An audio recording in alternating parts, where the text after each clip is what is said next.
Geachte adjunct speaker, deur u na die agbare president. Honorable President, when we talk about corruption, it was said that the ANC is accused number one.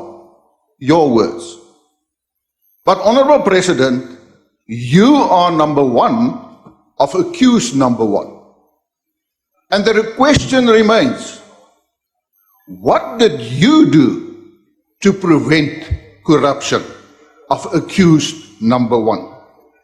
And the reason I'm asking that question is that in 2015, when you were part of the top 6 of the ANC, Popo Molefe submitted you with a report on the corruption in Praza. What did you do? What did the top 6 do as far as that corruption is concerned? And I'm asking you this because you are now number one of accused number one. Honorable President, in 2018, former Member of Parliament Siti Mufumadi submitted you with an extensive report on the corruption in the State Security Agency.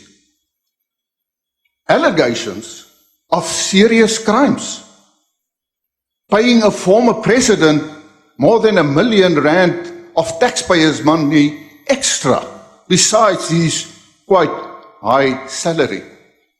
What did you do? You say that you want to fight corruption, but what did you do about that? That brings me to Zuma. Honorable President, when you were asked about the fact that Zuma refused and said he will not appear in front of the Zondo Commission, your remarks was, let's give Zuma space and time to think. Honorable President, the only space Zuma needs is the space provided by a prison cell. The only time he needs is a couple of years determined by a judge. And I can assure you that will be ample time for him to think. And I'm asking you a very serious question this afternoon. Honorable President, are you considering presidential pardon for Zuma? You are on record saying that you would rather be seen as a weak president, but you will do everything to save the ANC. Zuma at this moment is busy politically putting pressure on the ANC, and he knows that you can give him presidential pardon. Ek wil vandag vir die agbare president sê, as u enigstens presidensiële kwytskelding gee vir Zuma, dan is u 'n medepligtige aan misdaad. Dan moet u weet, u is medepligtig dat belastingbetalers se geld gesteel word en gegee word en dat die misdadiger skotvry daarvan afkom. So you should answer the people of South Africa whether you consider presidential pardon. And I want to give you a quote from Ayn Rand, and I quote, "When the law no longer protects you from the corrupt, but it protects the corrupt from you, you know your nation is doomed." Close quote. Dit is die uitdaging waarvoor die agbare president staan.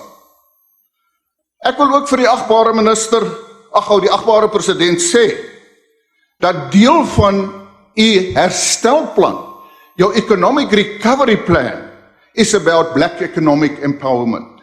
You put your focus on that. Honorable President, in last year's speech, I gave you an example of Eskom paying for a fluorescent tube light of about 65 rand, 900 rand because of black economic empowerment.